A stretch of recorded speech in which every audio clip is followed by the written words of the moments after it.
En la aeronáutica civil. En la unidad especial. ¿Cómo traduce todo? ¿Cómo se llama realmente esa? UAC. Ahora sí que traduce eso. Unidad Administrativa Especial Aeronáutica Sí, Civil. de la aeronáutica civil. ¿De quién depende esa unidad? Del Ministerio de Transporte. Ministerio de Transporte. Porque la aviación es un medio de transporte igual que el terrestre, que el ferroviario, que el naviero. Todos esos son sistemas de transporte y el que los regula realmente es el Ministerio de Transporte. Y hay otra parte que ya es la parte comercial, que eso lo regula ¿quién? Cámara y Comercio. Y no, Industria y Comercio. Industria y comercio. Industria y Comercio. Bueno, listo. Ya entrando a la aerocivil, ellos manejan una página donde pues van a tener toda la información correspondiente al RAC. Acuérdense que el RAC en este momento está en algunas partes están en modificación, entonces toca estar pendientes de esas modificaciones. Bueno, ahora entonces vamos aquí a normatividad.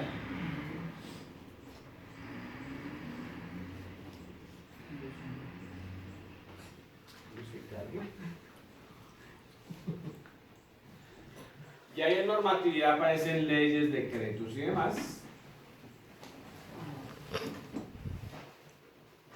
Y ahí están las leyes, están los decretos, están las resoluciones. ¿Qué es lo que sucede? Cualquier modificación al RAC primero por dónde debe pasar. Por el Congreso. Por el Congreso. Hasta que no esté aprobado en el Congreso, no es una ley como tal. ¿Por qué? Porque esto tiene implicaciones no solamente nacionales, sino Internacionales. En el caso de las LAR, ¿qué es la modificación que se está haciendo? ¿Qué es qué? Las LAR, ¿qué son, muchachos?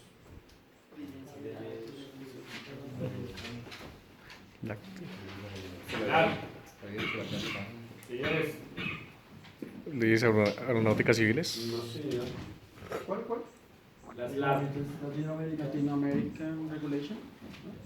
Es la regulación latinoamericana, o sea, incluye Centroamérica y Suramérica de países para que todos los países miembros de esto, pues si ustedes tienen una licencia en Colombia, esa licencia les va a servir para otros países que están en eso. Entonces después ustedes de TLA van a pasar a TMA y esa TMA es lo que los habilita.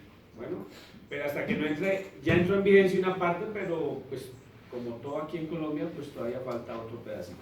Se supone que eso debe haber entrado desde diciembre del año pasado. Eso que traduce Latinoamérica. Volvieron y las LAC. las aplazaron su aplicación como tal. LARC. ¿Por qué? Porque no tenían regulado centros de instrucción, no tenían regulado un montón de cosas, entonces hasta que no pase eso, pues no vamos a no queda aplicado como tal. Están decretos, regulaciones. Y adicionalmente, entonces aquí vamos a tener todo lo relacionado con reglamentación aeronáutica, que ese es el RAC.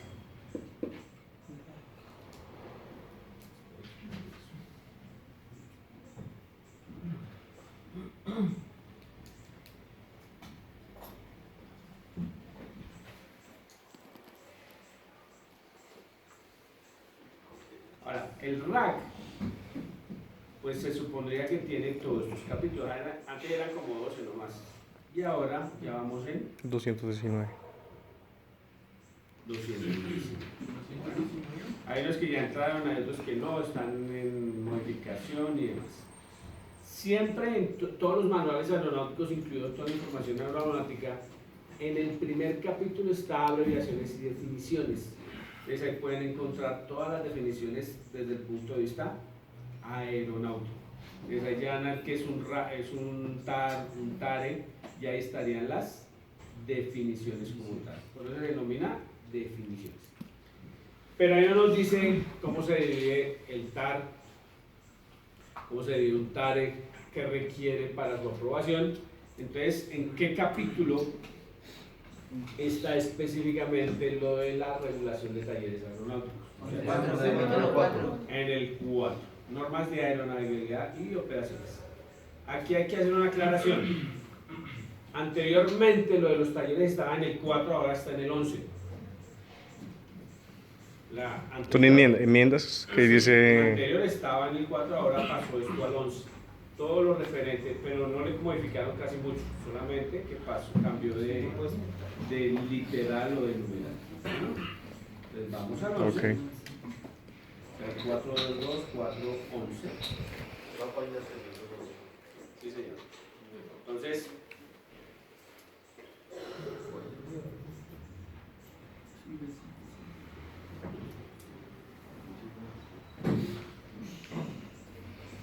sí, señor. La idea es que todo eso lo tengan claro ustedes.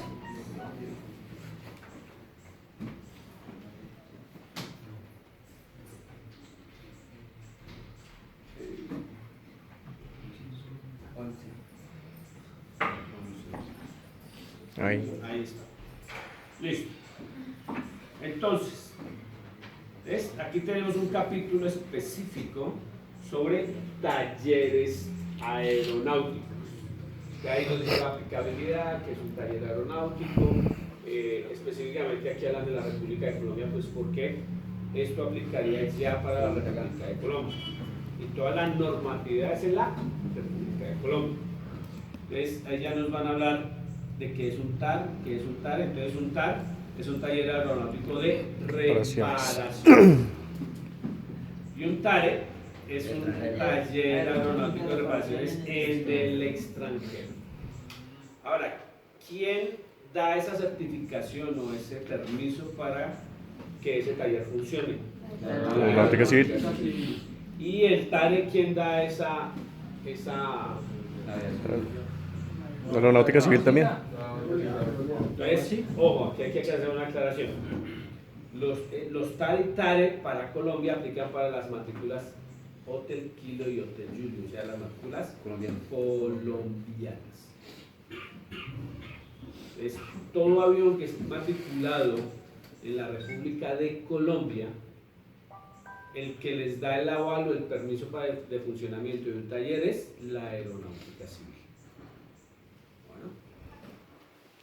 ¿Y por qué sucede eso?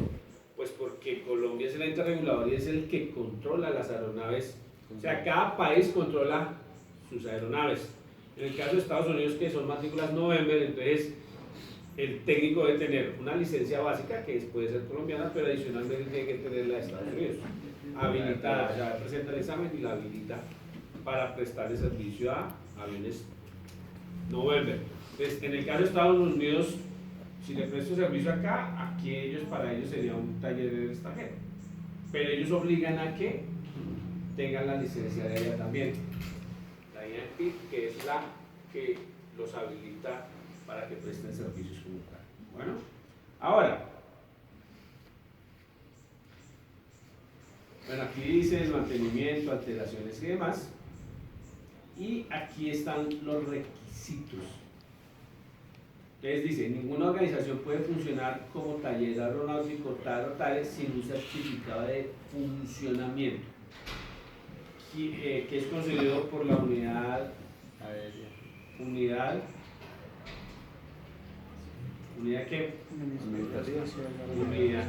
administrativa especial de la aeronáutica civil.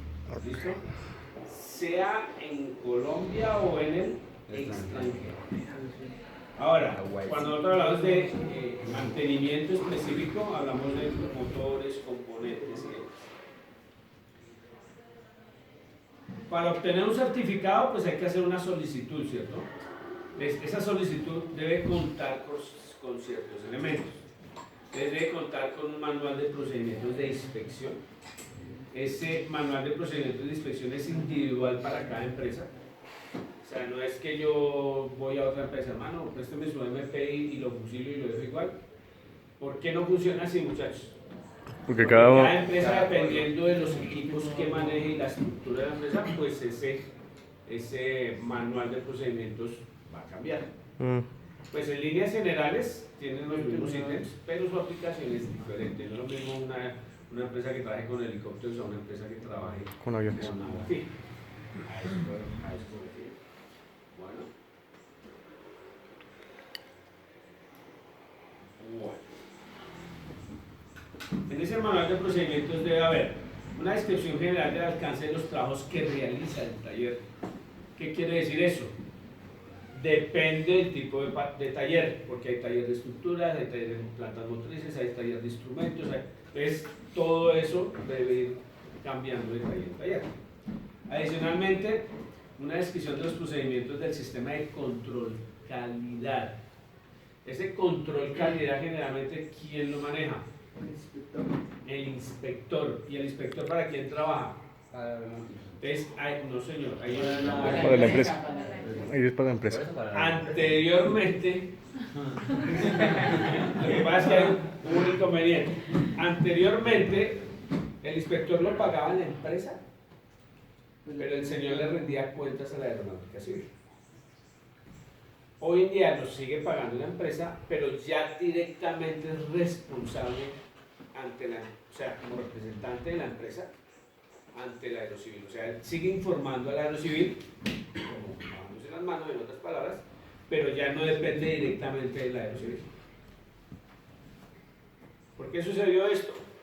Porque había gente que ya lleva 20, 30 años como inspector, y ellos decían, no es que yo trabajo para la aerocivil, no, yo trabajo para la empresa. Y entonces ahí se metieron unas demandas y entonces por eso le dieron la vuelta al asunto. Entonces hoy realmente el inspector ya depende directamente de la empresa y trabaja para la empresa, pero él debe seguir cumpliendo con las normas porque está su licencia de por medio, que es la diferencia, pero ya no trabaja directamente para la aerocivil. O sea, no es dependiente de la aerocivil como tal, sino de la empresa, como un trabajador más de la empresa, pero con responsabilidades. ¿Listo? Entonces, ahí es donde cambió el asunto. Adicionalmente, debe haber un sistema de inspección de daños ocultos, que quiere decir, pues un programa normal de mantenimiento, de corrosión y demás. Una inspección de partes o productos aeronáuticos. Esto hace referencia a la trazabilidad de los productos. ¿Qué es la trazabilidad? Es como la duración, ¿no? Como la historia de vida del componente. La historia de vida, quién lo fabricó, cuántos fabricaron, en qué aeronave se ha estado montado, cuántas horas de uso tiene y cuántas horas remanente tiene. Eso hoy en día está molestando mucho. ¿Por qué? Porque había mucho producto por ahí pirata. Al haber ese producto pirata, entonces el problema era que no se sabía cuál era el bueno y cuál era el malo. Entonces, cuando hay indicio de un producto aeronáutico que no corresponde a las características, hay que reportar esos productos. Entonces, parte de esa inspección hace referencia a eso. Entonces, cuando en un taller llega un componente, debe decir quién lo fabricó, cuántos fabricaron, la factura, si es importado, si no es importado, si lo bajaron de otro avión, de qué avión. Entonces, en este momento, con el parte número, uno puede saber en qué aviones ha sido montado, y lo más importante es si ha sido reportado ese producto como un producto Defectuoso. no tanto defectuoso, sino pirata, en otras palabras. Bueno, entonces, por eso está esa otra parte. Y después la descripción general de las instalaciones del taller. Esa descripción general, ¿de qué depende? No es lo mismo un taller de estructuras que un taller de instrumentos. El instrumento es un área menor, debo tener unos bancos para prueba, un simulador de orden, y listo, es más pequeño. Pero por ejemplo en las estructuras, pues mínimo debo tener un hangar donde meter el avión para desarmar, para hacer el servicio. Entonces ahí es donde van cambiando las diferentes estructuras de las aeronaves. Bueno, preguntas hasta acá.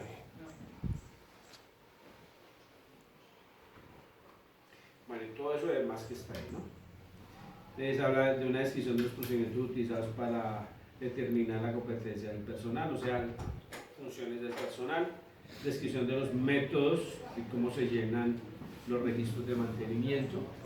Debe haber un procedimiento como tal, debe haber una descripción de procedimientos para reparación y dar el visto bueno como tal, para las firmas y demás, quién autoriza, quién no autoriza, y todo eso está debidamente documentado.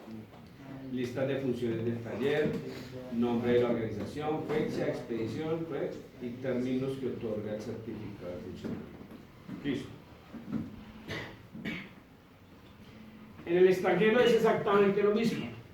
La diferencia es que un delegado de la aeronáutica civil va y revisa ese taller y debe cumplir con las normas que sigue Colombia. O sea, ellos deben tener un certificado del país donde ellos están, por ejemplo Panamá, ellos deben tener una certificación de Panamá.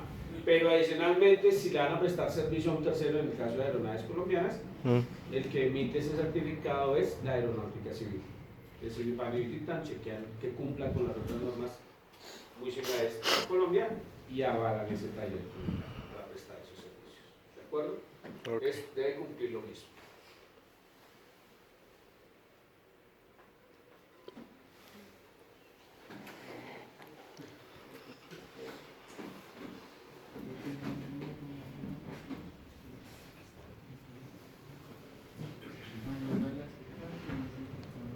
Bueno, resulta que yo tenía un taller aquí, pero me fui para otro lado. Entonces tengo que volver a modificar todo el proceso. Tengo que volver a solicitar, o sea, hacer el traslado y volver a pedir. ¿Por qué? Porque todas las condiciones cambian. Y si cambian las condiciones, ¿qué apellido usted, señor? Apellidos. Entonces, debe efectuar el cambio cumpliendo de nuevo con todo lo anterior. Bueno, para poder que lo habiliten de nuevo. Yo, señor, esos certificados pues tienen una duración, digámoslo así, no tienen fecha límite, a no ser que en una inspección salga algo que ya que se sirve en el taller, o porque un técnico tiene algo vencido, o porque, no sé, no cumplió con las normas. Eso da derecho a que le cancelen o le suspendan ese certificado de funcionamiento. De resto, si usted siempre está cumpliendo, no tiene ningún inconveniente y tendría validez indefinida. En el sentido de lo que dice que se le venció algo al técnico, ¿qué se le puede vencer a uno como técnico? No, lo que pasa es que cuando hacen inspección hay los que son de estricto cumplimiento, o sea que son de cumplimiento inmediato. Entonces, por ejemplo, por obligación cada taller, cada cierto tiempo tienen que hacer recurrentes los técnicos. Es que generalmente cada 2 años tienen que hacer un recurrente. Es un recurrente, es un repaso. Una restricción No de solamente los técnicos, sino los inspectores. todo recién Entonces, restricción. todos los que están en la cadena deben tener unos repasos, unos recurrentes para mantenerse al día en las técnicas y todos los organismos. Bueno, entonces, en esas inspecciones como tal, hay unos que se denominan no conformidades. Cuando no son no conformidades, digámoslo así, es como más, peligra más esa autorización. Cuando son pendientes, que se pueden corregir durante la marcha, entonces pues no hay problema. Pero por eso hablan de que hasta que sea suspendido a eso se refiere, o revocado voluntariamente, vuelto al certificado, dice, yo no quiero seguir trabajando en esto, entonces entrega su certificado y chao. ¿Vale? Muy bien. Tiene que tirar, no se puede quedar con eso. No, él se puede, sí, lo que pasa es que si ya cerró el taller, pues ya ese permiso no tiene. Sí, no tiene ningún sentido. Y como ya después de cierto tiempo no son recurrentes, pues ya entraría en causal de que lo está cumpliendo. Listo. El certificado está en un lugar visible. Entonces, acuérdense que todo establecimiento que presta servicios al público debe tener el certificado de Cámara de Comercio, pero adicionalmente debe exhibir el certificado de funcionamiento. Entonces, si por ejemplo ustedes entran aquí al PAE y ustedes ven ahí todo el listado, Los cuadritos. claro, los cuadritos que están ahí, es el certificado que está exhibido. Bueno, ahí también hablan de cuando hay cambio de ubicación, qué es lo que hay que hacer. Todo eso está reglamentado. Bueno.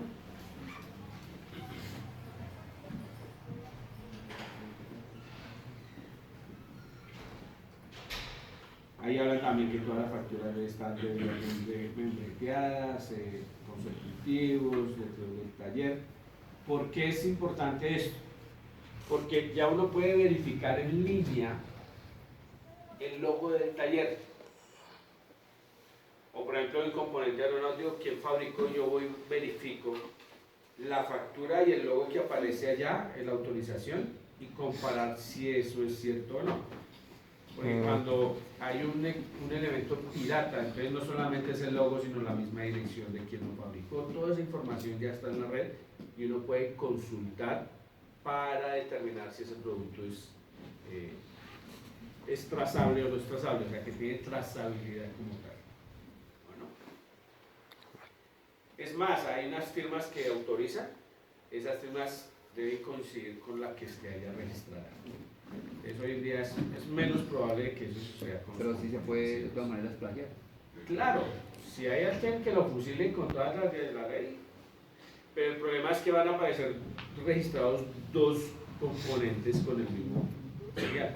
Eso pasa bastante con los chinos y los taiwaneses, ¿no? Por eso, Y entonces- lo ven ahí en línea. Claro, ¿y los cuál es el copian. bueno y cuál es el malo? Pues sencillamente cuando lo reporten ambos quedan hasta que no se haga la investigación correspondiente. Mm, Ya no hay, o sea, el problema no es eso, el problema es que cuando usted lo verifique, usted finalmente lo reporta como un componente que no es genuino. fraudulento. Puede ser que haya sido el bueno, Sí. sí, pero entonces ya por red ya se sabe que el otro está montado en tal aeronave. Entonces venga señor usted aquí, ¿por qué montó? Y investiga y ahí saben cuál es el bueno y cuál es el malo. Sencillo, eso ahí no tiene piedad. Ah, Bueno, este también es muy importante, debe tener un sistema de gestión de seguridad operacional. Ese sistema anteriormente era más, o sea, se manejaba como independiente de seguridad industrial y salud del trabajo a la operacional, pero se dieron cuenta que en aviación es muy importante integrar eso. O sea, no solamente es seguridad industrial, sino también la operacional. La operacional tiene que ver con comunicaciones, Sistemas. los accesos a áreas restringidas, todo eso hace parte del área operacional. Bien. Cada uno tiene un decálogo. ¿Cómo? Cada uno tiene un decálogo. La seguridad operacional y la seguridad industrial sí tiene su decálogo, pero la operacional Sí. también. Lo que pasa es que anteriormente trabajaban independientes. Ah, Entonces, la idea es como unificar criterios. Entonces, de seguridad industrial decía, no, es que el extintor tiene que ser así, así, así. Y llegaba el otro, no, es que para aviación aplica esto, esto y esto. Entonces, con eso se unifican criterios para que sea un solo criterio en la seguridad operacional. Bueno, vale. listo. Entonces, por eso hay un sistema de gestión de seguridad operacional que es el SMS. Entonces ya tenemos dos documentos, el MPI, ¿cierto?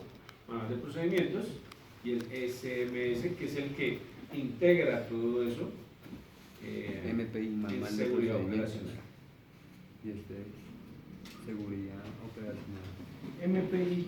Sistema de gestión de seguridad operacional, el SMS. Sí.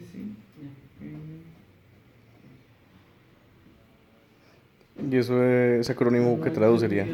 Safety Manual Sí, todo Service. eso en inglés, Safety Manual Service. Manual Service. Manual service.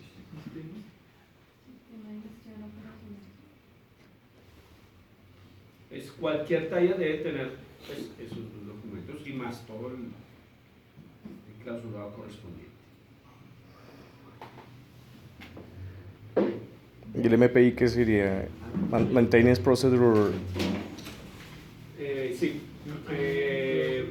procedimientos de manual de procedimientos de inspección. Manual Procedure Inspection. Entonces, aquí vamos a hacer algo. Bueno, ahora, todo taller debe tener una estructura. Por favor, no lo apagues y nos cierran de aquí la compuertica. Al frente hay una perillita, ciérrala. No, al otro lado. Ahí al frente, al frente, al frente. Más al frente. al frente. Esa línea larga, esa es. Gracias. Qué grabado eso. Cualquier taller aeronáutico debe tener una estructura básica. Y esa estructura básica, pues comienza con un hangar. No en la parte de estructuras, de edificaciones, sino me refiero a la estructura en sí del personal que labora en esa empresa. Ah, Legalmente. inspector de mantenimiento, director, jefe de taller.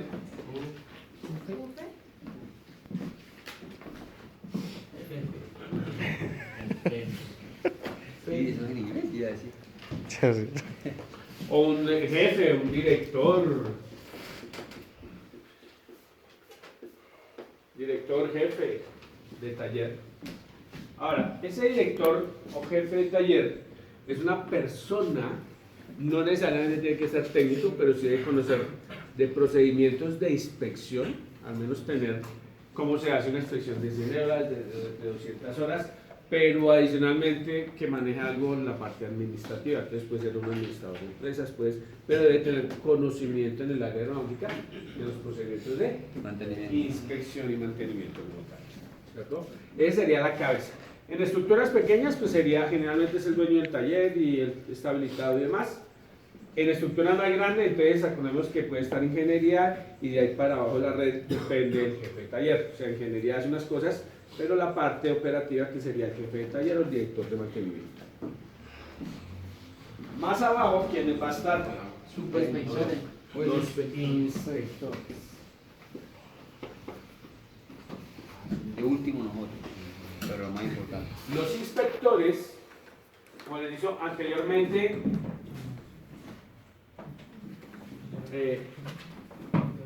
dependían de la aeronáutica civil, pero los pagaba La empresa. la empresa. Hoy en día ya no dependen directamente de la aeronáutica civil, sino de la empresa, de todo aspecto, o sea, pago y adicionalmente sus funciones, pero ellos reportan y deben reportar, siguen reportando la aeronáutica civil, pero no como dependientes directos. Para ser inspectores mínimo se requiere 5 años, o dependiendo de la especialidad, pero hablan de 5 años, toca mirar la última regulación a ver cómo quedó, pero generalmente 5 años ya de haber trabajado en el medio y estar habilitados en el tipo de taller correspondiente. Me explico. El señor tiene 10 años en plantas motrices, pero va a trabajar en estructuras. ¿Le sirve? No. Tiene que ser en el cargo en el cual va a desempeñarse como tal. Bueno, y tener conocimientos al respecto. ¿Qué quiere decir? Que si yo trabajo en estructuras, debo tener un inspector de estructuras. Pero si también va a prestar servicios de plantas motrices, pues debo tener un inspector para plantas motrices. Ojo, adicionalmente tienen que estar habilitados los equipos correspondientes de la empresa, porque no todos los equipos tienen la misma distribución. Señor. Si uno dura 5 años para ser inspector en una empresa, al irse a otra empresa, le habilitan los 5 años. Claro, para ser 5 años. inspector también en la otra Claro. empresa. Si es del mismo, o sea, la misma especialidad, sí, no tiene problema. Y de hecho, generalmente sucede mucho. Ya llevo aquí y nada que me ascienden y le ofrecieron en otra empresa, pues, chao. Ah, Bueno, entonces, eso, señor. O sea, normalmente uno culmina los 5 años y ahí, o sea, pasa uno a ser inspector. No necesariamente porque depende de la empresa. tienes que como por especie de homologación. Especie, o sea, para subir de rango. No, porque es que el inspector primero es un técnico, necesariamente. 2, debe tener la experticia y la experiencia correspondiente. Y lo que exige es de haber trabajado mínimo ese tiempo correspondiente. Claro. Pero entonces, si la empresa no necesita el inspector, pues ahí usted sigue en su cargo. Usted haciendo eso depende de sus capacidades. Exactamente. Y si la empresa lo requiere, porque si hay un inspector ahí y usted ya lleva 6, 7 años, pero nada, Ahí se va a quedar de técnico. entonces generalmente usted que busca, pues busca nuevos horizontes. Pero eso es lo normal, cuéntame. En el parcial va a salir de rey y de esto, o Claro, de los dos. de los dos. De los Lo que pasa es que en el parcial sale un punto en el cual es práctico. Que yo les digo coloquen tal valor en el calibrador. Bueno, listo. Después de los inspectores, ¿quién viene? El jefe de Los técnicos. El inspector de mantenimiento. Técnicos licenciados. Ahí mismo vienen los almacenistas y los... No, espérese. O sea, que Técnicos para ser licenciados. para ser un experto tiene que durarse más de 10 años. No necesariamente. Porque se demora para Usted ser después de los técnico. 5 años como técnico puede Otros subir 5 como años. inspector. No. No, o sea, no se demora 5 años para ser técnico. Entonces, otros 5 años para ser inspector. Pero a lo que yo me refiero Es que sale acá como técnico. Usted sale como técnico Pero si en una empresa ya... 5 años para ser inspector. Claro, mínimo 5 años. Después, o sea, uno más de 10 años para ser el puesto de inspector. Sí, pero usted tiene que ser técnico y ser especialista para adquirir la experticia. Por eso. Depende de la persona, o sea, depende de la persona, porque a mí, yo tengo un amigo que salió de Bianca, Sí. al otro y ya... Y ya entró como inspector, pero porque tenía ya el tiempo. Claro. 3 años, creo. Sí, eso depende de la estructura de la empresa. Sí, Eso eso sí. depende. Lo que pasa es que hoy cambió mucho, ¿por qué? Porque la nueva reglamentación vuelve y juega. Generalmente los inspectores, por ejemplo, un problema con la gente que era fuerzas militares y demás, porque ellos podían tener 20 años de experiencia pero no tenían licencia. Entonces hubo un proceso de licenciamiento de todo ese personal para que se pudieran habilitar y trabajar en aviación civil. Porque si usted no tiene una TLA o un TMA y ahora la TMA, pues sencillamente no, eso no le vale. Es un proceso de licenciamiento para todo ese personal. El señor lleva 20 años trabajando, pero si va a una empresa comercial, nada, porque no tiene una licencia. ¿Ya? Ahí es donde está el problema. Hoy en día, pues, digámoslo así, toca esperar cómo queda la TMA, pero más o menos los tiempos van a ser los mismos. Entonces, ustedes empiezan como TMA y a partir del 5.º año ya pueden aspirar, pero en el caso que ya dijeron 3 años, pues es que depende del cargo que haya desempeñado y la experiencia que tenga, principalmente la experiencia. Sí, En todo esto. normalmente cuando trabajan en Avianca, por lo que es muy exigente, sí, Claro. bastante. Entonces, a eso me refiero. Porque si todos los días solamente hacía el mantenimiento de línea, pues no. Pero si ya, aparte de eso, hace algo administrativo y documentación y todo esto le va a dar la experiencia. Listo. Después de los técnicos, acordemos que tanto los técnicos como inspectores deben tener habilitados los equipos. ¿Qué quiere decir? Profe, es que yo quiero hacer un curso de motores, sí, hágalo. Pero si va a un taller de estructura, ¿le sirve? No, porque a los 6 meses, 1 año ya pierde ese curso que hizo. ¿Por qué? Porque eso es de estructuras. Por eso las empresas los capacitan ¿en qué? En los equipos que maneja la empresa. Es que yo manejé Boeing, sí, esto es muy bien, pero yo una empresa que solamente trabaja en base. La empresa se encarga de capacitarlos en cada uno de los equipos que maneja la empresa. Entonces, todos esos cursos que se los va a dar la empresa. Después aquí más abajito, ¿quiénes vienen? Los aprendices de técnico, los que van. Los aprendices. Los otros. Esos aprendices, con la nueva reglamentación, anteriormente eran ¿cuánto? 18 meses, ¿no? O sea, pero deben cumplir unos requisitos. ¿Cuáles? Haber culminado todo su ciclo académico. Las horas. Ciclo académico. Y después de haber culminado ese ciclo académico podrían hacer las prácticas. Pero pues 18 meses. Entonces hay empresas en las cuales pagan, hay empresas que definitivamente no pagan. Fuerzas militares no pagan. ¿Ya? Tienen mejores equipos, pero fuerzas militares no pagan. Pero vale la pena hacerlo. Pero pues por los mismos equipos y la misma capacitación y es más movido el asunto, pues se aprende un poco más. Eso sí ya depende de cada persona. Ahora, con la nueva reglamentación se supondría que ya entre 6 a 8 meses ustedes sacarían el cumplido el tiempo de práctica en las empresas. Eso la ¿Sí? va a contar a los 18 meses. Claro. Entonces ya rebajado en ese tiempo, pues ya es más fácil hacer las pasantías. Aprendices del SENA. Entonces, hay empresas que pues le van a pegar lo que le pagan a un aprendiz, pero si ya tienen el cupo, pues no les van a pagar. Sí, pero ni si hay unos que ni pagan. Porque es por cupos, acuérdense que eso es en las empresas es por cupos, dependiendo del número de trabajadores y cuánto están pagando de SENA y aportes. Entonces, se obtienen ciertos cupos para que entren como aprendices, igual habilitados para el SENA. Pero si está completado el cupo, pues en esa empresa no le van a pagar. Pero un promedio sería cuánto. No, el mínimo, menos del mínimo, para 600. ¿Y eso? Sí, 75% de un salario. Pero Porque son de prácticas. mínimo. repente se le pagan el mínimo. De un salario, pero generalmente pagan el mínimo. Práctica y pasantía no es lo mismo. ¿O sí es lo mismo? Sí, es lo mismo. Pasantías, sí. Por eso es que también esto, en el caso de estudiar en el TLA, en el SENA, por eso es que hay tan pocos cupos, ¿cierto? No es por eso, porque... No son acá en Bogotá, son en Río Negro. En Barranquilla. Sí, pero independiente, lo que pasa es que sea del SENA o sea de acá, si el señor va del SENA allá y el cupo ya está completo, igual, lo mismo. Porque iría como aprendiz, pero si ya está el cupo Sin completo, cupo. pues no, si hay cupo. Exactamente. Entonces vuelvo y repito, depende de la empresa. ¿A quién contratan más? ¿A ¿Cómo así? nosotros o a los del SENA?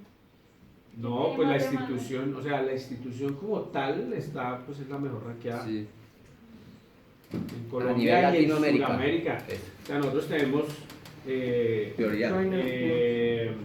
Trainer Plus, pero adicionalmente aquí se han dictado cursos para Bolivia, Ecuador, Paraguay, Paraguay, en Centroamérica hay 2 países, no me acuerdo cuáles. Panamá y El Pero Salvador. entonces, ahí es donde está la diferencia. El SENA solamente aquí.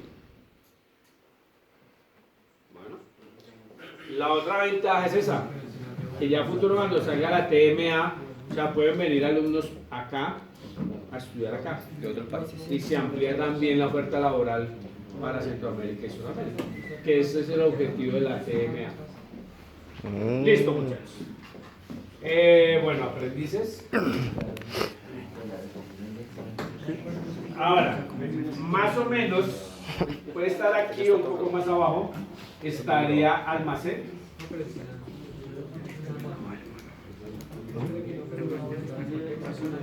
Y más o menos por aquí estaría el que maneja el SMS.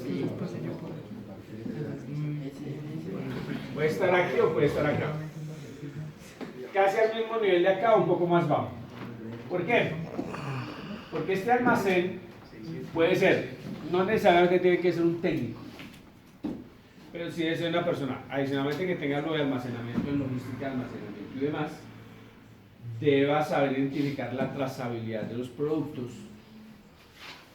Entonces, estaría más o menos en esta línea o estaría más o menos por acá, dependiendo de la O sea, estructura. que uno siendo Pero- técnico puede hacer algo para hacer Claro, almacenes. documentación, en muchas empresas las pasantías las hacen en documentación, es que eso es un camello, porque es que una reparación es un mamotreto así de grueso, es solo documentación. Claro. ¿Ya? Ahorita creo que allí tengo uno para que lo chequeen. O sea, es una reparación de un magneto, creo, pero es una documentación así. Bueno, entonces es un camello para chequear Ahí todo. va que todo el procedimiento de lo que se hizo, de lo que se Todo, el paso a paso, los repuestos, absolutamente todas las horas hombre que se gastaron ahí. Entonces, por cada componente es siempre bastante documentación. Las horas de vuelo, de prueba y todo. Claro, cuando lo probaron, los parámetros de la prueba. Entonces, ahí es donde pues esta persona, el inspector y el técnico deben tener verificado toda esa información. Bueno, listo. Entonces, estaría almacén más o menos ubicado en este punto. Y el que maneja el sistema de seguridad operacional. Herramientas de versión. Y esa que está que no puede perder. Ahora, generalmente aquí el inspector estaría Ninguna. aquí, control calidad. Generalmente inspector y también paralelo está inspector control calidad. En empresas más grandes, control calidad lo hace un ente independiente. La razón cuál es que yo no puedo ser juez y parte. O sea, yo no puedo auditar lo que yo estoy haciendo. Entonces, generalmente en estructuras ya más grandes hay un ente específico que maneja control calidad. La mayoría de ustedes manejan un externo. No un externo, pero es una persona responsable en control calidad. Pero aquí en algunos casos el inspector también entraría en esa parte de control calidad. Ya van los dos pegados de la mano prácticamente. Debe trabajar en común, porque si control calidad no una documentación que no esté al día, pues sencillamente no pasa. No pasa la vida, no vuela. ¿Ya? Listo. Esa sería la estructura básica. Pero por especialidad.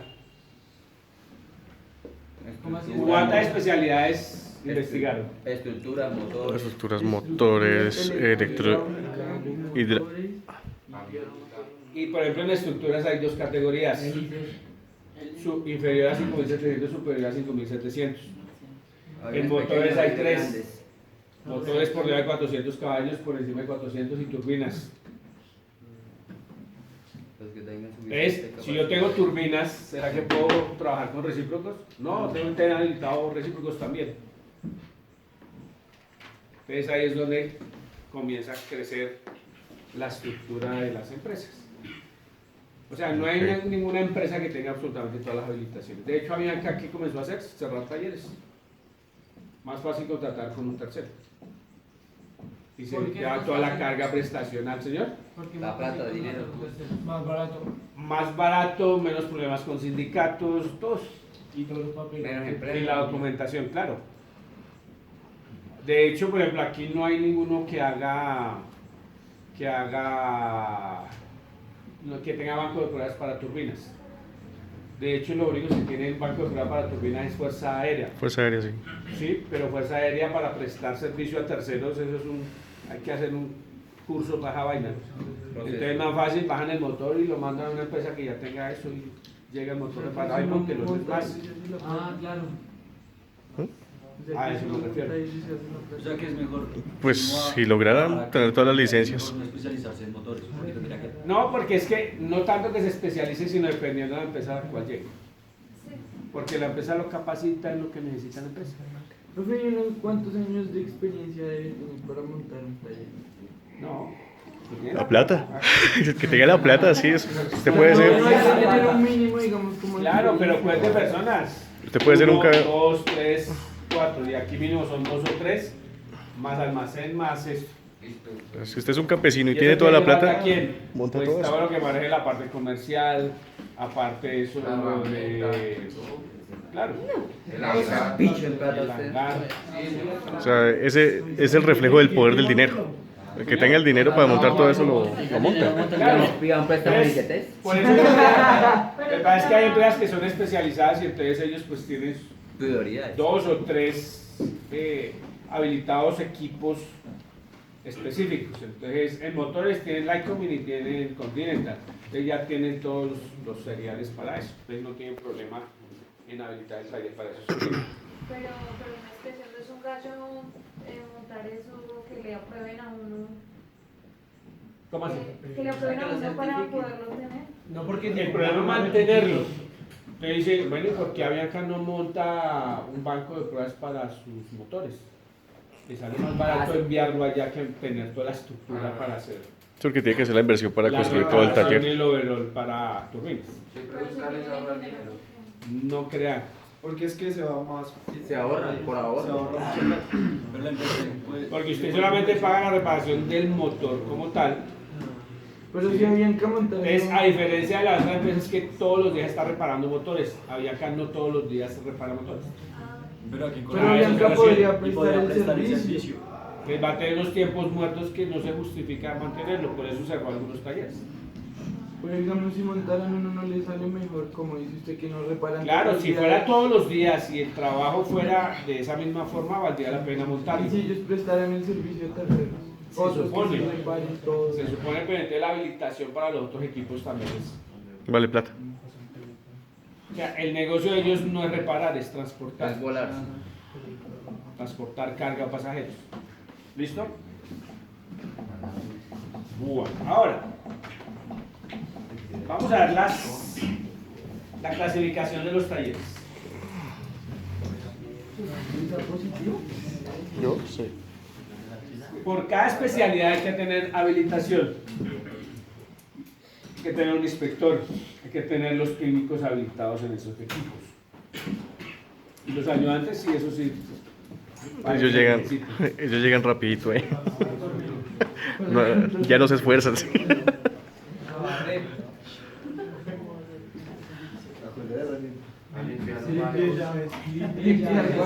Uy, no, no. Entonces, hay básicamente Hay clasificación por especialidades, que es la primera. Y dentro de esa clasificación por especialidades tenemos categorías. La primera categoría que aparece ahí es la categoría de estructuras de aeronaves. En esas estructuras es la construcción mixta con peso máximo de despegue de 5.700 kilogramos, o sea, para aeronaves pequeñas. Y la otra clasificación, que seguiría la segunda clase, para estructuras de aeronaves de construcción mixta por encima de 5.700 aeronaves grandes. Bueno, en la de parte aeronáutica se tiene esta clasificación. Entonces, aeronaves pequeñas y aeronaves grandes. Aeronaves pequeñas inferiores a 5.700 y grandes encima de 5.700. Aquí incluye construcción mixta, también materiales compuestos, también puede ser elementos metálicos o de madera. Profe, pero de madera, sí. Desde que una aeronave esté bien preservada y está fabricada en unos componentes con madera, pues por eso todavía, si usted vende herramientas y todo eso, se sigue manejando herramientas para madera. Pues no como en lo anterior, pero sí, se supone que si una empresa se dedica a reconstruir aeronaves de hace 40, antiguas, 50 años, pues debe tener esa habilidad. Dime. ¿De qué están hechas las alas del avión? ¿Las qué? Las alas del avión. De carbono y mercurio. Los planos, depende del avión. depende del tipo de aeronave.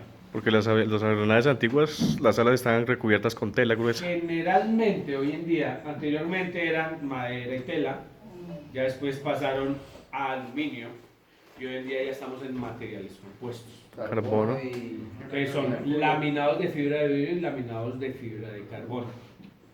Pero en su estructura, en la parte interna, sigue siendo el aluminio, en su gran mayoría, en la parte estructural.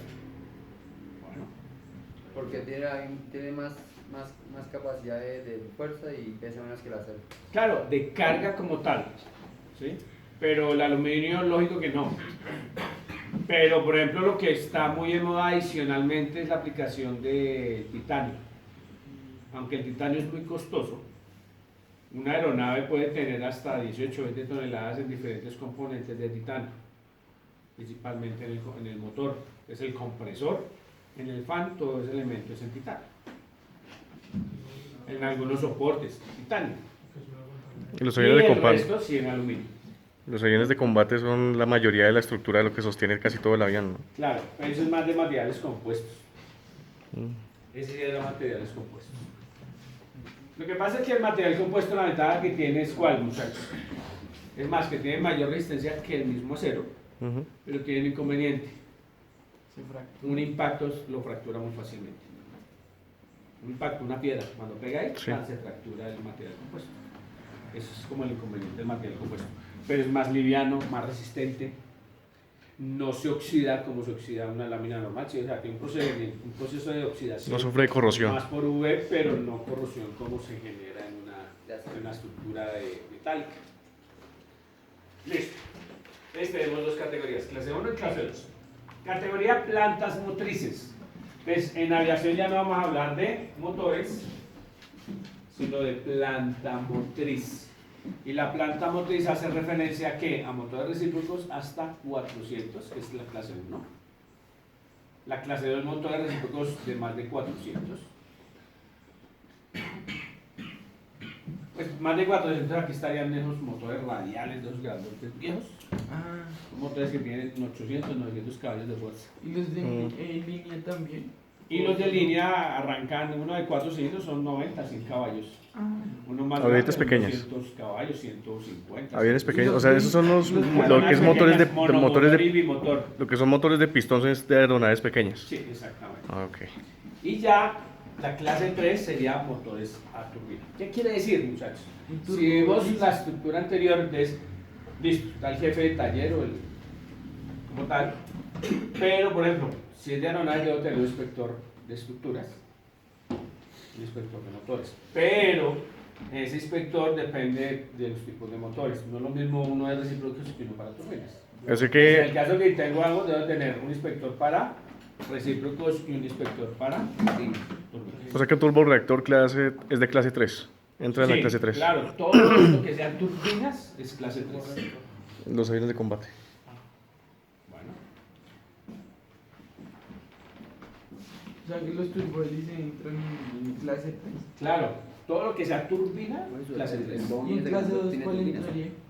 Como le digo, esos motores radiales viejos, Sí. Con más de 1000 caballos.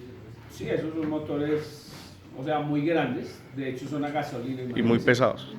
Eso traga como, pero lo que pasa es que esos aviones, estos por ejemplo, esos de turbina, que son los mismos, los de recíprocos, de radiales, los repotencian y les meten turbina. Un ejemplo de un motor recíproco en qué tipo de avión. En los DC-3, Los de C3 ahí dicen, Ah, no, ok. que les quitan el S y les montan turbina. ¿Y qué tipo de motor sería el, digamos, el de un avión fantasma? De una C, un C-47, ¿no se sabe? Ahora, la ventaja de ese cambio es primero que no cambia la autonomía, no cambia su funcionamiento. No, es un motor O sea, un normal, solo DS3 son aviones que de la 60 salida años. va hacia arriba. Y O sea, el sigue exhausto va hacia trajinando arriba. para todo lo que es el Hace ruido. carga y de todo eso. Pero no sé. En Canadá todo, y esos aviones No, siguen sí, sí. dándole en Es forma. mentira, eso es Pero los fantasma. son más Solo el como nombre. carga, ¿no? Claro, más para cargueros. Por ejemplo, la C-47 es un avión de la Segunda Guerra Mundial, modificado para el ejército aquí de Colombia. Nadie más utiliza eso. Pero es un avión de reacción. Bueno, otro, categoría hélices, muchachos. No. Clase 1 y clase 2. Cuando hablamos de hélices, son todas las hélices de paso fijo o paso ajustable en tierra. ¿Qué quiere decir? Que las hélices, ellas vienen así Se dobla. y tengo dos opciones. Que desde cabina no la puedo modificar y la otra desde cabina yo le puedo regular el paso. Como no De las que suele. son fijas o variables en tierra son clase 1 y en clase 2 las demás, por marca y modelo. Pero la gran De mayoría, paso variable. la gran mayoría de los aviones tienen eso de que usted en vuelo puede modificarlo. Sí, pero los más antiguos no. Los más antiguos no. Esos Sí, que son hélices de madera Tiene que incluso. tener 3 veces más el peso de las alas. Me perdí. Ya, las ¿De qué alas estamos hablando? Ya hablamos De esta categoría 1 y categoría, Dice hélices. pues clase 1 y No dice clase helicópteros. 2.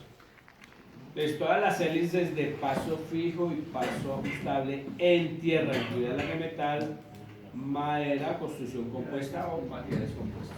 Esos son los que empujan el aire cuando entra el motor. No. El motor está acoplado a la hélice y la hélice es la que produce el empuje. Ujú. O sea, empuja el aire hacia la parte de atrás para que la aeronave vuele.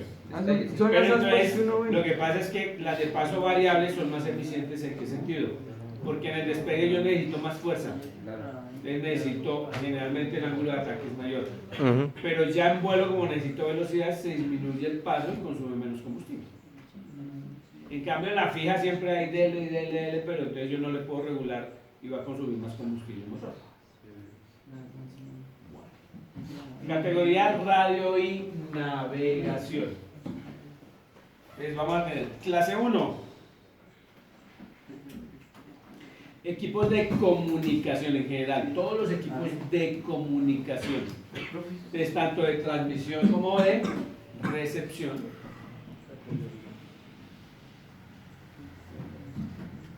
Entonces, ¿con quién se tienen comunicaciones?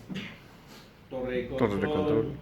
control terminal, control tierra, control empresa y aeronave, el interfono, o sea, piloto, pasajeros, todo lo que haga referencia a esas comunicaciones están incluidos en esta clase 1.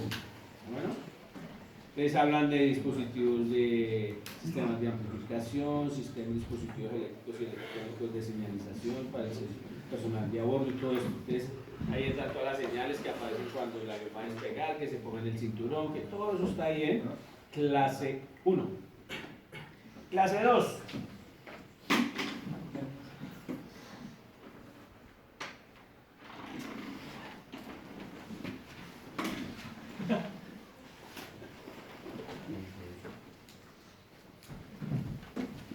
Es lo que mide la ruta, ¿sí? Donde va y todo eso. Todo lo de navegación.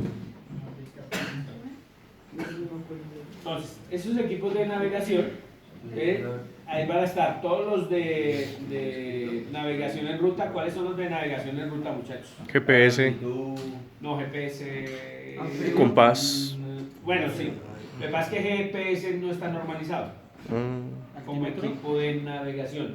Es una radioayuda, pero no es. La flor de... No.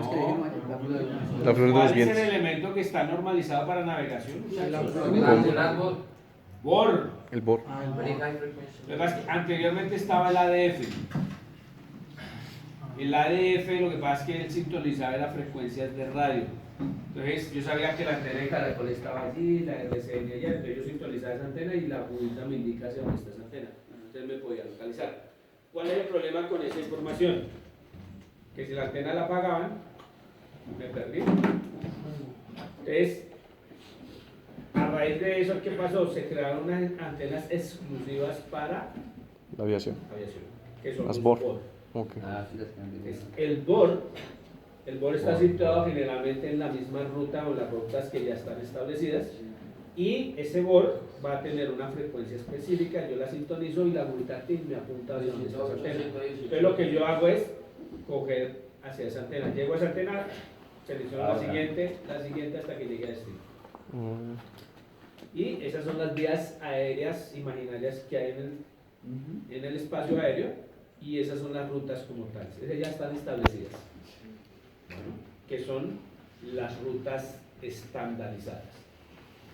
Es lo que deben hacer los pilotos, es seguir esas rutas. O sea, no es que yo me quiero ir por este lado, que yo tengo pereza, entonces me voy por este lado. No, hay que seguir la ruta. ¿Por qué tienen que seguir la ruta? Porque tienen que, cierto, cuando pasen por ciertos puntos, tienen que notificarse que ya están en tal punto, ya llegaron y siguen para el siguiente. Y cuando hablamos de categoría 2, son todos los equipos de navegación, BOR, ADF, todos los que no utilicen principios de radar, ojo. Entonces por eso hablamos BOR, ADF, el DME y la IALES, todos esos sistemas que utilizan antenas en tierra, pero que no son de radar, están dentro de esta categoría. Y guían al avión. Sí. Y el clase 3, pues todos los equipos de radar.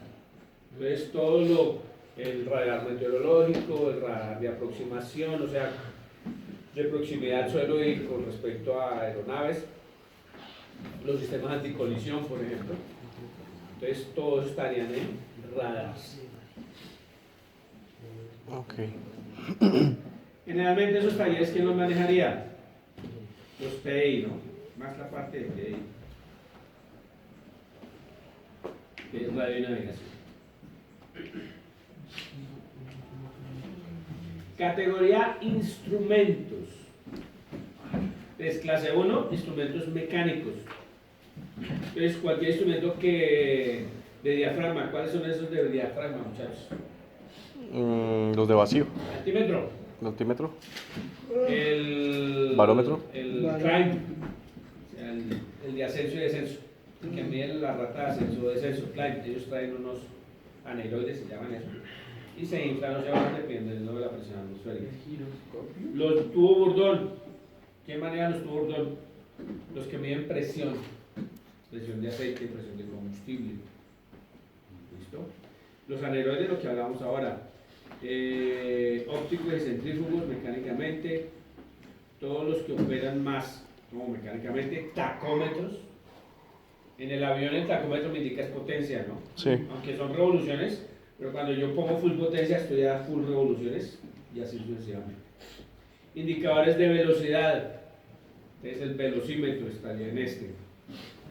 Brújulas magnéticas estarían dentro de esta categoría. Altímetros, instrumentos mecánicos similares. Eléctricos. Entonces todos los que tienen instrumentos asincrónicos. Indicadores de distancia. ¿Cuál es el indicador de distancia? Es en el BOR. No solamente yo puedo ubicar dónde está la antena, sino a qué distancia estoy para llegar a esa antena. El DM nos mide la distancia a la antena a la cual. Ese estaría en eléctricos. Termómetros. Entonces, con bimetálicos, termómetro de cabeza a la entrada o a la salida del motor, e instrumentos similares. Y clase 3, giroscópicos. Entonces, esos giroscópicos pueden estar impulsados por presión de aire o vacío de aire o eléctricamente. Entonces, ¿cuáles son esos? Los del piloto automático, indicadores de inclinación. ¿Cuál es ese? Giroscópicos. El horizonte artificial. El horizonte artificial. ¿Cuál más? Giróscopo direccional. El que me indica el rumbo de la aeronave. Ese es un giróscopo direccional, el que me indica el rumbo de la aeronave. No la brújula, sino hay uno que va coordinado con la brújula y ese se denomina el giróscopo direccional. Y falta ese, pues tenemos, y el palo y bola o el coordinador de virajes. Ese también te da el giróscopo. Coordinador de virajes, o el famoso palo y bola, ¿no? Y el clase 4, electrónicos. Entonces todo lo que maneje circuitos integrados, bulbos, tubos electrónicos, que ya esos de bulbos Ya está y tubos recogido. ya están mandados a recoger. Primero porque ya no hay consiguen repuesto y segundo pues ya son muy antiguos y muy pesados. Muy pesado, sí. Entonces, ¿cuáles se usan ahora? Todo electrónico, No, lo tarjetas. quitan eso y lo reemplazan por un equivalente Por ya chips. electrónico o chip, circuitos integrados. Todos los que manejan los parámetros del motor y demás, ¿no? O sea, ya los display y todo esto de información, eso ya lo manejan las clase 4. Ya ya la cuenta de cuántas habilitaciones se pueden dar. Categoría de accesorios. Nada más motivador que eso. Clase 1. Todos los que funcionan en operación por intermedio de la fricción o energía hidráulica o enlaces mecánicos o presión neumática, incluye frenos de rueda, bombas accionadas mecánicamente, o sea, con bombas de combustible, bombas hidráulicas, carburadores en general, ruedas o conjunto de ruedas del avión, los montantes, amortiguadores, o sea, tren de aterrizaje. Eso estaría en clase 1. Clase 2. Accesorios eléctricos que funcionan con energía eléctrica en su operación. ¿Cuáles? Los generadores, El arranque, los arrancadores, regulador del regulador generador, de voltaje, motores eléctricos, algunas bombas de combustible accionadas eléctricamente por eléctricamente. magnetos. O sea, en la anterior estaban las bombas mecánicas, en esta están las bombas eléctricas. Eléctricamente Entonces, magnéticos. generalmente cuando yo tengo por gravedad, pues no va a tener bomba eléctrica así. Tengo gravedad y tengo la bomba mecánica. Pero cuando el plano es bajo, ahí yo necesito bombas eléctricas. Está la bomba principal y la bomba auxiliar. Y son eléctricas, estarían en clase 2. Clase 3, accesorios electrónicos. Esto es lo que trabaja con tus transistorizados, incluido todo lo que manejan controles de carga, controles de temperatura, accionamientos de aire y controles de eléctricos similares. ¿Por qué les dicen accesorios, profe? Lo que pasa es que los accesorios son elementos, en algunos casos, que no necesariamente los requiero para el vuelo. O sea, no son indispensables, por eso son Exactamente. accesorios. Entonces, hay un listado, la lista mínima con la cual puede operar el avión, esos sí son obligatorios. Pero hay unos instrumentos que no necesariamente se requieren. Entonces, por eso cuando usted me habla del GPS, si yo no tengo GPS, yo puedo volar. ¿Y por qué voy a volar? Porque si tengo el BOR, Sería. No decide necesita que tanto el GPS. GPS no es esencial, pero sí es esencial el BOR. ¿Ya? Ok. Y siempre va a tener el ADF, o sea, el ADF es el más viejo de todo, pero generalmente yo tengo la opción de trabajar con ADF, también con el BOR, que son dos instrumentos similares. Pero el GPS, por ejemplo, si no lo tengo, no necesariamente que no pueda volar. Pues tengo más precisión y demás, pero es algo de referencia más, no es que sea obligatorio para el vuelo. O sea, que un avión sin GPS pues, es aeronavegable. Ah, no. Sin bono. Sin BOR no. No, de hecho, sin BOR, si yo voy en vuelo visual lo puedo hacer. Pero no es fácil. Porque Y usualmente es lo que hacen los Si a mí me aviones. autoriza un vuelo visual, no necesariamente requiera el BOR, porque yo voy mirando. Este está el pueblito, este está el otro y llego al... Sí, eso es lo que hacen usualmente En los visual. Cessnas y los... En visual. Las escuelas de instrucción, sí. Exactamente. Ya, entonces no necesariamente. El problema es que yo pedí visual y se cerró. Ay, sí, grave. No, pues instrumentos ahí lo que... Claro, entonces en este caso lo que uno pide es el cambio por instrumentos. Que lo ubiquen, o sea, le digan en qué ubicación está. Bueno. Ahora, ya por obligación toda aeronave debe estar identificada en el radar, ¿no? ¿Cómo se llama eso? ¿Qué? Donde aparece identificado en el radar. Cuando ve el avioncito ahí, ¿Cuál? la pantalla esa. Por eso. ¿Cómo se llama eso? Aerocontrolador. ¿Cómo? Aerocontrolador. No, eso tiene un nombre. Um, Instrumento en el avión. Ah, ¿en el avión o en el Sí. avión? Cuando uno despega, a uno le asignan un número y ese número corresponde a una frecuencia y esa frecuencia es la que lo identifica en el radar. ¿Cómo Y se la llama ponen eso? como en un raycito, ¿no? En un vaino ahí. Sí, por eso está en la caja de audio. Con el borde y demás. ¿Por qué después? El transponder. el transporter. Ah, se responde. No, pues demasiado tarde. Pero si uno vuela a cierta distancia no lo captan los radares. Lo que pasa es que hay ciertos sitios donde no hay control de radar, entonces lo que hace usted es... el problema no es que no pueda volar, el problema es que los demás aviones sepan que usted está en esa área. Entonces lo que hace es que usted sintoniza en una frecuencia, que es un dial específico, y usted lo sintoniza y comienza a radiar que estoy ubicado en tal parte, voy con tal dirección y a tal altura. Si hay otra aeronave en el área, pues ya sabe dónde está usted ubicado. Y digamos los planeadores. Por eso. Eso De hecho, hoy en día los ultralivianos deben llevar por obligación transponder. O sea que irradia la posición del avión. Otra Claro. pregunta. ¿Los aviones tienen algún tipo de protección contra la radiación? Porque digamos, pues es que no me acuerdo dónde fue que leí que cuando las personas o un avión que permanecen tan alto están más expuestos a los rayos ultravioleta del sol y eso es radiación. Entonces, que si el avión tiene algún tipo de protección Pues la para misma lámina. La misma lámina de aluminio, sí, y la pintura. Sí, la misma lámina porque la lámina queda... eso tiene un nombre, espera, no me acuerdo. Como una jaula de Faraday que lo protege, precisamente la misma estructura metálica lo protege Contra esa radiación. Pero sin embargo uno recibe una dosis. Sí, claro, es normal. Pero no tanto para el pasajero, sino para el piloto Que es el que está todo el tiempo volando. Porque usted vuela esporádicamente, un vuelo a la semana, o un vuelo cada mes, o un vuelo al año. Pero el piloto sí todos los días está En esa exposición. ¿Cómo así? ¿Cuántos vuelos se hacen? Uno. Depende. No, ellos vuelan por días. Cuando le cumple el tiempo no puede seguir volando. Eso es por, es que no me acuerdo cuántas horas hace al día o a la semana. Y así no vuelen y están disponibles, esa hora de cuenta. Sí. ¿Cómo es? Ya cuando ellos están en reserva esperando, por si algún piloto no se presenta y demás, ese tiempo les cuenta. O sea, que ya puede ir descansando. O sea, porque no sale a volar y se... Tampoco, porque no sirve. No sirve, es que a un piloto lo que le sirve es que Sí, vuele. pero o sea, por ejemplo, tiene 20 horas de salir. Se supone que un piloto no debe volar más de 6 horas diarias. ¿Por qué tan poquitas? Y yo los viajes largos, ¿Por qué tan pues poquitas? porque hay doble tripulación.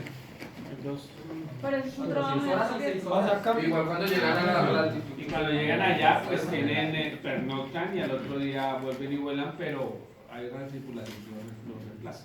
Entonces, cuando ellos cumplen el tiempo de vuelo, sencillamente tienen que reemplazarlos. Pero nunca vuelan con el mismo equipo 3 veces a la semana. No, sí, pero máximo un número de horas. En este momento no me acuerdo cuántas. 6 horas diarias, poquito. No, o sea, lo que me refiero es en el mismo avión.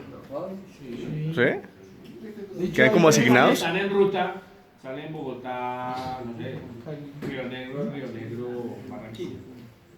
Y devuelven, tan. Pero cuando se les cumple el tiempo, sencillamente no vuelan. O sea, ¿qué ¿Y edad por se qué? quedan en sierra. ¿Y por qué es? ¿A qué edad se pensionan? Entonces, No. Especializado, señores. Clase 1, o sea, estos servicios especializados son todo lo de NDTs, pruebas no destructivas, ensayos no destructivos. Entonces, hablan de NDTs, entonces pruebas de inspección visual, líquidos penetrantes, partículas magnéticas, ultrasónicos, corrientes X, rayos X. Esto ustedes lo van a ver en segundo. Taller 2, segundo. Lo vamos a hacer rayos X. NDTs. Para detectar grietas y eso. Señor. Para detectar grietas y eso o anomalías. Más que todo en las Clase turbinas. 3, servicios electroquímicos para la preservación del chapado de piezas. Entonces el cadmiado, el cromo, el cobre, la plata, el estaño, el zinc. Entonces hay laboratorios que recuperan estos recubrimientos o revestimientos y están dentro de estos accesorios. Bueno, y clase 3, reencauche de llantas. Entonces lo que pasa es lo mismo que los motores. Bueno, ¿y por qué Avianca si tiene tanta flota, por qué no monta una reencauchadora de llantas? Es más fácil una empresa que ya esté constituida, le manda a reencauchar la llanta y ya. ¿Y qué es reencauchar las Reencauche. Pues, ¿no has visto cuando recachan una llanta? Hacerlas. Llegan con la... En cascos viejos le montan. No, quitan el caucho viejo y le remontan una lámina nueva de caucho. Y lo vulcanizan y otra vez lo nivelan y ya sale al servicio. Entonces la ponen ahí mismo para que una tripa nueva. Algo así, algo así. Señor. Pero esas llantas no llevan más. Servicio, no, con sello mate. Y lo precargan con, ya le echan aire, si no, nitrógeno. ¿Por qué? Porque es más liviano. Se calienta. No, bueno, disipa más el calor. Es más liviano y no permite que te congele. mantiene fría. Lo que pasa es que el aire normal tiene humedad, tiene otros gases, que genera más corrosión sobre Sobre el caucho. Y lo más importante es que hay variación por la temperatura. El nitrógeno, como es un producto criogénico, pues la variación es mucho menor en la variación de la temperatura. Pero eso pasa cuando viajan con motos, le echan nitrógeno a la... No, el nitrógeno lo que pasa es que yo lo puedo utilizar indiscriminadamente. O sea, no necesariamente cuando vaya a viajar, no, pues usted le echa la llanta de nitrógeno, lo que pasa es que se calienta menos, se disipa más el calor, tiene menos variación de presión en función de la temperatura ambiente, es por eso. La diferencia es que en la moto la variación son de 18 grados a 30, 36 grados. Pero en el avión estaban hablando de menos 20, menos 25 grados centígrados con respecto a la temperatura ambiente. Esa variación va a tener variación en la presión de la llanta. Si le cargamos un gas que es criogénico, pues no va a suceder. Pues la variación va a ser menor en otras palabras. Y servicios de mantenimiento. Este servicio de mantenimiento es el famoso mantenimiento en línea. Los procedimientos de mantenimiento en línea en general de las aeronaves. Clase 1 es todo lo que hace referencia a mantenimiento preventivo, correctivo en sistemas de motores, de motores, por ejemplo, reposición de lubricantes, cambio de lubricantes, engrase general, accesorios y componentes, reparaciones menores, señor. Pues no sé, a mí me comentarán algo que el aceite, digamos, del motor y eso, lo analizan con espectrofotometría. Claro, en turbinas. ¿En turbinas? Porque en recíprocos cada 50 horas hay que hacer cambio de aceite. Cada 50 horas de vuelo. Cambio de aceite y cambio de filtros y demás. Porque yo tengo entendido que, digamos, un equipo de espectrofotómetro no maneja líquidos, digamos, que son viscosos. No. Lo que pasa es que parte del análisis del lubricante es que se mide el material particulado dentro de ese lubricante.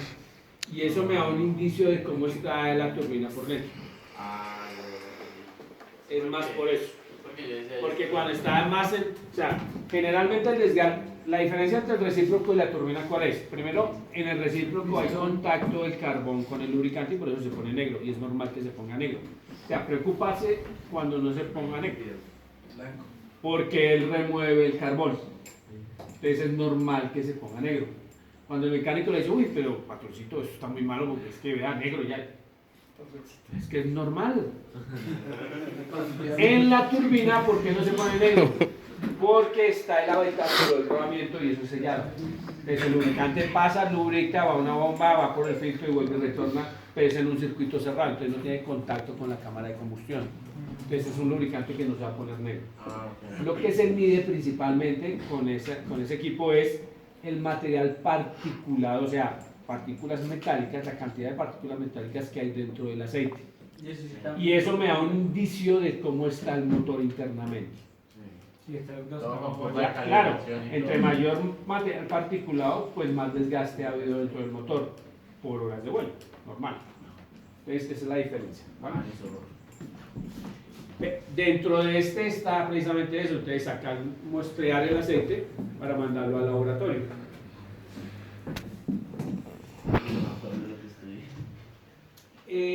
Aeronaves, bueno, inferiores a 5.700, ¿de acuerdo? Y clase 2 superiores a 5.700. Entonces, esa sería la primera clasificación. Pero hay una segunda clasificación que se denomina categorías limitadas. ¿Qué quiere decir eso? Dígame. Estaba hablando de la clasificación. La diferencia de categorías limitadas es que generalmente una empresa, hablemos de Cessna, ellos montan un taller y solamente le prestan servicio a ese tipo de aeronaves. Entonces, igual como los vehículos, entonces estaba el taller de BM, entonces BM solamente BM, está el taller de Mercedes, solamente Mercedes, Porsche, solamente Porsche. A eso se refiere con categoría limitada. Entonces, los habilitan, pero solamente para esos equipos. O para un equipo o un motor específico, para Lycoming, para Continental, y solamente quedan habilitados para eso. ¿Ves? A eso se refiere con categorías limitadas. ¿Qué quiere decir? Que en esta categoría limitada se entran igual todas las categorías anteriores, pero específicamente para marca y modelo. Es que llegó un Boeing, entonces no. Si solamente para Airbus, es solamente Airbus, entre comillas. ¿No? Entonces, a eso se refiere con categorías limitadas.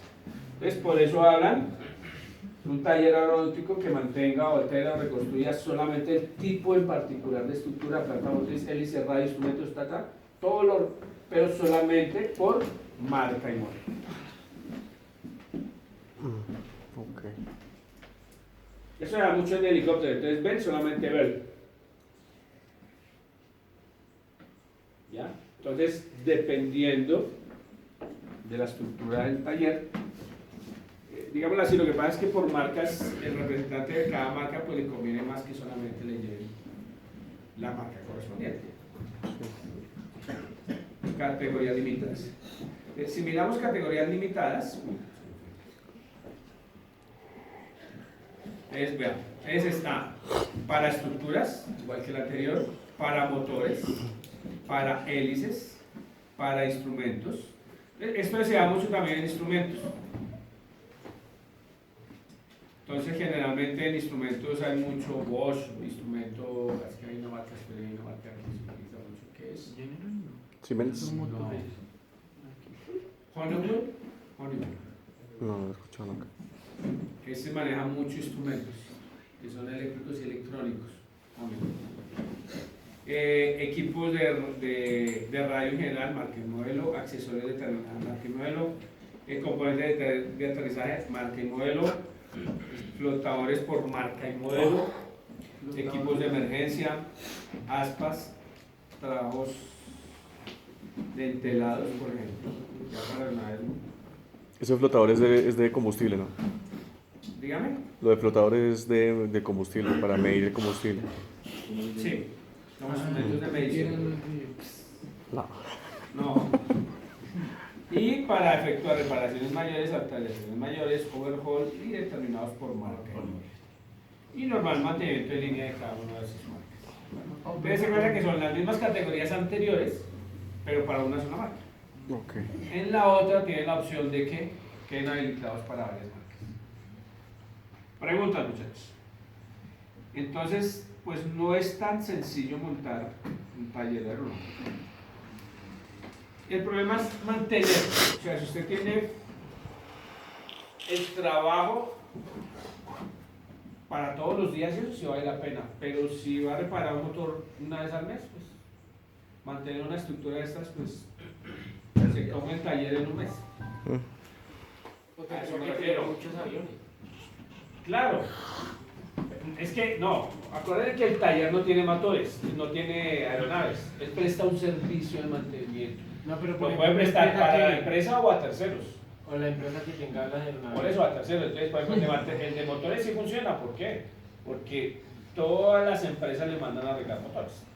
No es una sola, sino varias empresas. Y el de estructura también sería bueno, ¿no? Señor, El de estructura. No, es muy el problema de complicado. estructuras es el área disponible. Y generalmente debe estar en un aeródromo. Porque yo no puedo llevar un avión aquí a Palo Quemado o a eso para reparar la estructura. No, necesariamente tiene que tener un hangar. ¿Ya? Y no son baratos Hangares. Los cargos espacios. de arrendamiento. Señor, La CIAC presta todos los servicios. ¿cómo? La CIAC presta todos los servicios. Pero Motores. para aeronaves generalmente más fuerzas militares. Lo que pasa es que esa es una empresa mixta, ¿no? Puede que sea una empresa mixta, pero va orientada más a prestar servicios al área militar. Entonces, se puede hacer servicios a terceros civiles, pero más orientada al área militar. Requisitos de edificaciones e instalaciones. Entonces, una persona que solicite un permiso entonces debe tener dónde colocar los equipos de soporte. Entonces, cuando yo hablo de equipos de soporte, por ejemplo, las plantas para iniciar las aeronaves, los bancos de prueba, la herramienta, todo eso hace referencia a los equipos de soporte. Espacio suficiente para el trabajo que se va a realizar por categoría. No es que tengo taller de estructuras y entonces al ladito meto el de motores ahí como camuflado, no. Aparte de las estructuras y otro independiente para motores. Y otro para instrumentos. Y otro área diferente para las otras categorías.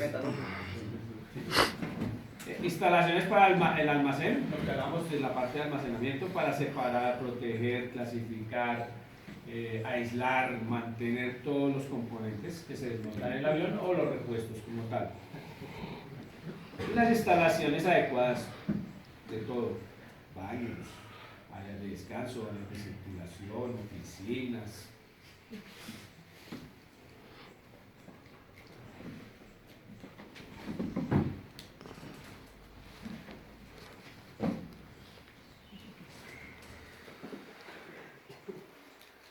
Por ejemplo, esto es importante, hoy en día se controla mucho esto, los desperdicios, ¿no? Entonces, tiene que tener un lugar para disponer lo que son lubricantes, lo que son desechos de combustible, lo que son desechos de las basuras y adicionalmente la clasificación de reciclados y no reciclables. Aparte de todo eso, ¿no? Si es para pinturas, igual, un área aislada porque ya esa pintura no puede ir al exterior, los solventes, todo eso.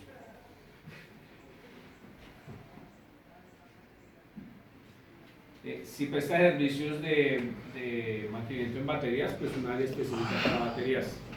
Y generalmente el de baterías tiene un lugar para intercambio y otras para ácido fuego, ¿no? Porque unas contaminan a las otras. Pregunta hasta acá.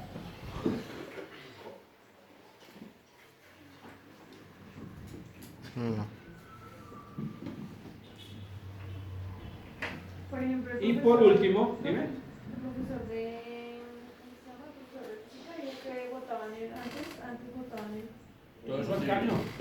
Hoy día toca eso. Lo que pasa es que hay unas empresas que ya son especializadas. En el caso de lubricantes, hay una empresa que recupera todos esos lubricantes. No, y Vuelven y lo reprocesan, por ejemplo. Sí, lo limpian con Mantienen todo detergentes. eso al caño. Ahora los limpian es como con detergentes, algo así. Claro. Y ya no son solventes ni gasolina esto, sino alcohol Por ejemplo. o elementos más compatibles Pero con el medio ambiente. a una escala industrial. Obvio, obvio. Y por último, requisitos para el ingreso. Entonces, aparte de todo eso, la categoría y demás, pues debe tener unos requisitos para el personal. Entonces, el personal debe estar debidamente licenciado, debe estar debidamente, no solamente la licencia básica, sino la habilitación correspondiente al equipo. Si ustedes se han dado cuenta, yo siempre recalco en la habilitación, porque ustedes salen con una licencia básica, pero sin ninguna habilitación. Cuando la empresa los manda a capacitar, allá tienen su habilitación en el equipo correspondiente, y ahí sí ya pueden trabajar en el equipo como tal. Ahí ya se especializa en lo que... Claro, en lo que tiene la empresa o el servicio que presta la empresa. Adicionalmente, no solamente el personal, sino que estén vigentes los recurrentes. Quiere decir que las licencias estén habilitadas. Adicionalmente, los inspectores también deben tener sus recurrentes y deben estar habilitados como tal.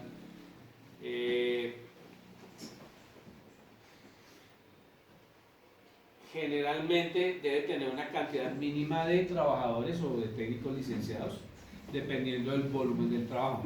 No es lo mismo una empresa que le preste servicio a 2 a 3 aeronaves a una flota de 40 o 50 aeronaves. En esa misma proporción debe tener personal. Hay una cosa que salió que en el caso de una empresa que tiene un volumen normal de trabajo pero llega más trabajo, puede contratar a terceros. Pero debe ser mínimo un contrato mínimo a 2 meses, debe estar en nómina, en todo el cuento. Anteriormente no sucedía eso. Hoy en día, ya por obligación, debe tener un tiempo mínimo. No que venga a destajo, que viene el trabajo y se fue. Porque si trabaja a destajo no hay control sobre el proceso.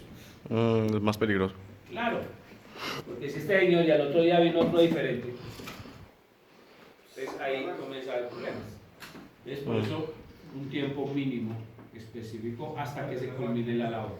O sea, yo no puedo estar cambiando cada ratito el personal, precisamente por eso. Porque haya, ¿cómo se llama? Que haya seguimiento del trabajo por las mismas personas. Señor. Profe, un ejemplo para cada cosa, ¿tiene que haber un diferente inspector o solo hay uno para todo? No, inspector por especialidad. Si hay instrumentos, un inspector para instrumentos. Si hay estructuras, un inspector para estructuras. Si hay motores, un inspector para motores o plantas motrices. Si hay hélices, un inspector para hélices. ¿Y cuántos son más o menos por grupo? Pues si aquí hicimos básico, tenemos un inspector, tenemos estructuras, pero igual mínimo debo tener 2 o 3 técnicos licenciados y los ayudantes por lo menos 2 o 3 ayudantes. Igual va, ¿ya hay cuántos vamos? Inspector más 3 licenciados. Son 4. Más los ayudantes 2 más, 7. más el jefe de taller, más almacén, más el control calidad, 10. de seguridad operacional. 11. ¿Cuánto le sumó? 11. Listo. Más el que maneja la parte administrativa, el que maneja la parte comercial. Eso multiplica por una nómina básica. ¿Cuánto le sumó? Ahí van 14. Poquito. Pero eso es para acá, pero por equipo. No, por especialidad. Por especialidad. No porque dependiendo del volumen de trabajo, lo que estamos hablando ahora. Es bastante. Claro, si es en estructura, si el volumen de trabajo es bajo, pues eso sería el básico. Pero a medida que va subiendo el volumen, tengo que ir aumentando la cantidad de personal. Ah, ok. Ahí es donde está la diferencia. Por ejemplo, en motores, pero entonces antes de montar cualquier componente, debo hacerle inspección, tintas penetrantes, partículas magnéticas, no sé, corrientes EDI, súmele otra persona. 15. Más la habilitación en NDTs. Ahí van 15 personas. Y el inspector de NDT. 16. Bueno, y entonces. Por especialidad, 16 mínimo por especialidad. Es ahí donde está el asunto. Hay trabajo. Ahora, que una persona esté habilitada en NDT, sí, bueno, puede que suceda. Todo es un trabajo en equipo. Pero, o sea, la estructura no es muy básica, digamos así. Es que yo aquí en el garaje monté uno y yo hago todo. No. Porque no puedo ser inspector y ser técnico y ser aprendiz a la vez. Ok. Bueno, Estructura y no hace nada. a eso se refiere con requisitos del personal. Entonces, cuando hablamos de requisitos del personal, debe haber culminado su práctica, haber hecho las pasantías, obtenido su licencia y estar habilitado en el equipo. Ok. Entonces, todo eso de licencia del personal es otro momento adicional. Listo, pregunta muchachos. Vamos a dejarlo ahí. Hasta ahí entraría la evaluación más lo que hemos visto de herramientas. Sí. O sea, en el parcial va a salir tipos de